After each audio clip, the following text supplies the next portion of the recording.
you. I know a lot of you I know, and so thank you for showing up for me. For those of you who don't know me, my name is Jennifer Goldman. I own a company called Resonance LLC. I do a lot of nonprofit management consulting, helping nonprofits learn how to run like businesses. And once upon a day, I was executive director of a Main Street program. I still say I'm recovering from that. But it was one of the greatest joys of my life. I spent 5 years as executive director at a downtown in Northern Virginia. Had a great time, made a lot of mistakes, did a lot of great things, but also learned that one of the things that we didn't do properly was run the organization like a business. So that's really important to me, and that's what I hope to impart along the way to a lot of you. Oh, I knew that was going to happen. That's not good. There we go. Okay, we're back online. So the first thing I wanted to do is talk about the equitable part in equitable entrepreneurship ecosystems. See, now that I can read it, it's much better. And I don't know about you, but I had a difficult time discerning the difference between equity and equality at first. It's something that just didn't jive in my head until I went to somebody else's webinar, and they had the picture that you see on the left, and it made it so simple that I got it. So first I'm going to read the definition. Equitable is really just boils down to being fair and impartial. And if you look at the two pictures, equality is what you see on the left, where everybody gets the same aid. Everybody has equal opportunity, the equal thing that's going to help. Only it's really not that helpful to everybody. Equity is what's on the right side of that picture, which is that everybody gets what they need in order to have the same view of that game. So you see it's not equal. They didn't all get the one crate like they did on the left. Everybody got what they needed. And so that really helped me wrap my head around the difference between equality and equity, and that's what we want to create in our downtowns. And so part of figuring out what's going to create equity in our downtowns is trying to figure out what's missing. What isn't in your downtown right now? And you can do that by several different ways. One of the things is looking at the demographics in your community, and then looking at your downtown businesses. What is in your community that's not in your businesses? And that is referring to who's owning the business, who that business is attracting, who's coming into the businesses. It's also a matter of looking at your downtown and who's utilizing the downtown in different ways. Who's spending money there, who's spending time there, who's missing. And that's one of the more difficult things to see. Sometimes when we look at our downtowns, we see the things that we want, and we forget to look from different perspectives. So different ways that you can do that, going through your population by race, by age, by gender, by income, can also be education levels. And then polling your downtown. For your business owners, that might be kind of easy to do. You can go to your merchants and you can see who's there, who's not there. You can ask them questions. But as far as who's coming into their stores, you're going to need to talk to them and have more conversations and be more observant of who's utilizing the downtown spaces. It might be a matter of you see a bunch of people walking their dogs or jogging or hiking or biking, but nobody's stopping and spending money. Why? These are the things that you want to know. Sometimes it's people who are coming downtown but not spending money. Sometimes it's the people who just aren't coming downtown at all. And we need to know why that is so that we can get them there. So you can see who's shopping in your downtown. And tell me if you can, because I'm assuming some of the white lettering might be difficult to see from the back. But also, like I said, who's sitting on the benches, using public transportation, doing other things but not spending money. Who is owning a business and who isn't owning a business? Do you have any minorities who own businesses? Any people who are over 65, who are disabled, who are veterans, in any of those different segments of your community? You want to take a look at that so that you can diversify the businesses. And sometimes when we're diversifying, obviously, we're thinking of also vacancies. We don't want to push out the businesses that we have. So this is talking to, creating that pipeline of what can be coming in. And the last box over here is not just are you including them, but are you reaching them? Those people who are missing, you might know that they're missing, but you might not know how to engage them, how to reach them. So those are some of the things that we're going to be talking about here. And one of the things I failed to mention at the beginning is please don't wait till the end. If you have questions, please interrupt me. If you're like me, your memory won't hold all the way to the end. But you can also interrupt me with extra thoughts that you have too. There are some of these things that I haven't thought of that I would love for everybody to mention up, speak up, what else could go into these. So we want to talk about what understanding some of those barriers are. Once we've identified the people who aren't downtown or who aren't utilizing downtown or who aren't starting businesses downtown, we want to understand what the barriers are. Why aren't they starting businesses downtown? Why aren't they here? And this, like I said, we're talking about the entrepreneurs mostly. So when we're talking about the barriers, you see the wheel that's on the left. These are some of the barriers that are pretty easily identified. Money can be a barrier to starting a business. Retail and restaurants are not cheap to start up. Language can be a barrier for some people. Transportation. I don't know what downtowns you're in or how they're laid out. Some of them, everything is downtown and everybody is close and there's a ton of residences in other communities. If you want to open up a business downtown, you need to be able to drive there or have some sort of transportation to get there. So if transportation is a barrier, how are you getting downtown to open that business every day? Education.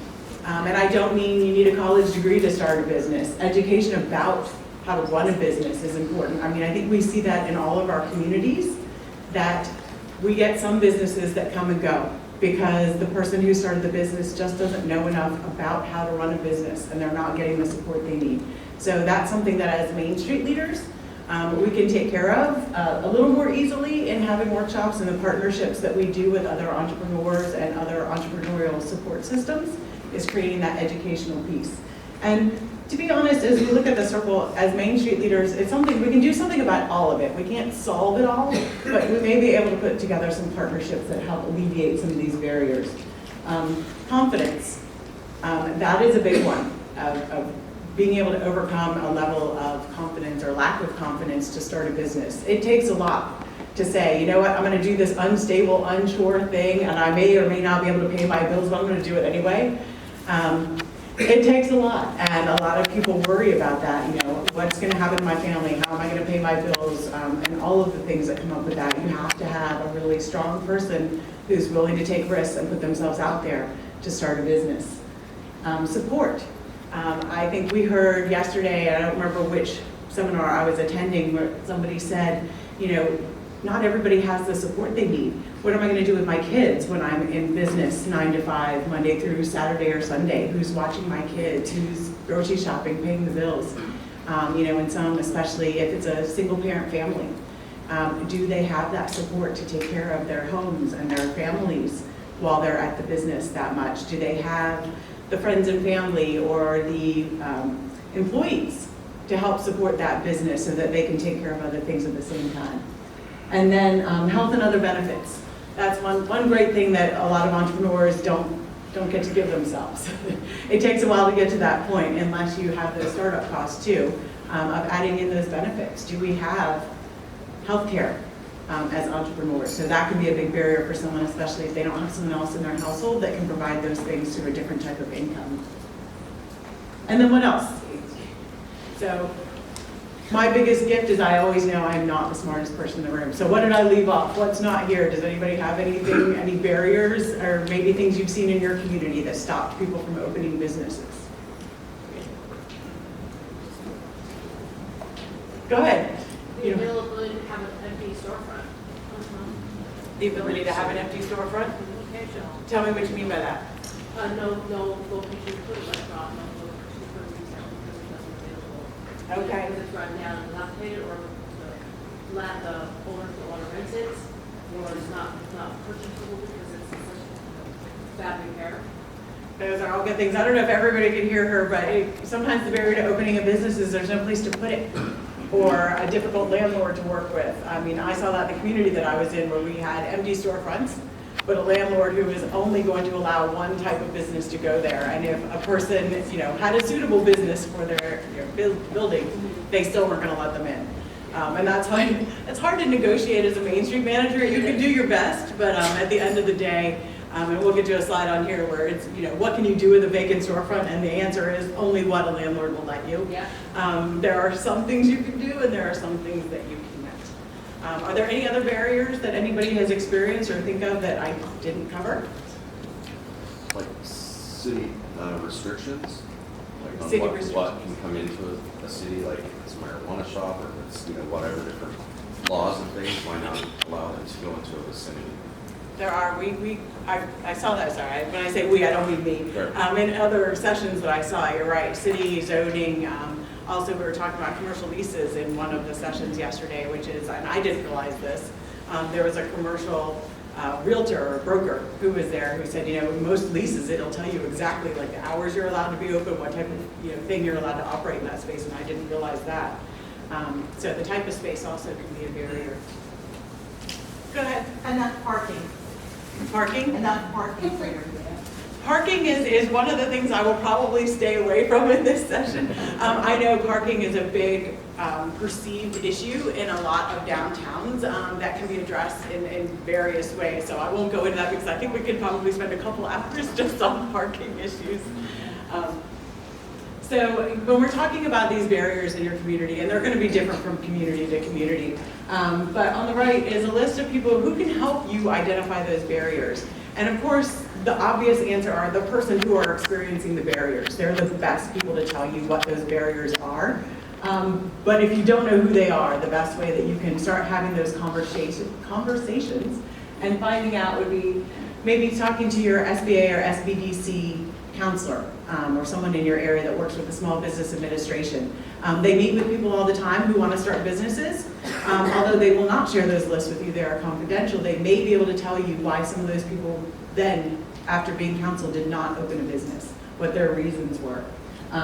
So you want to see if you can get a message through them to their clients, but also those SBA counselors, your city and town administrators.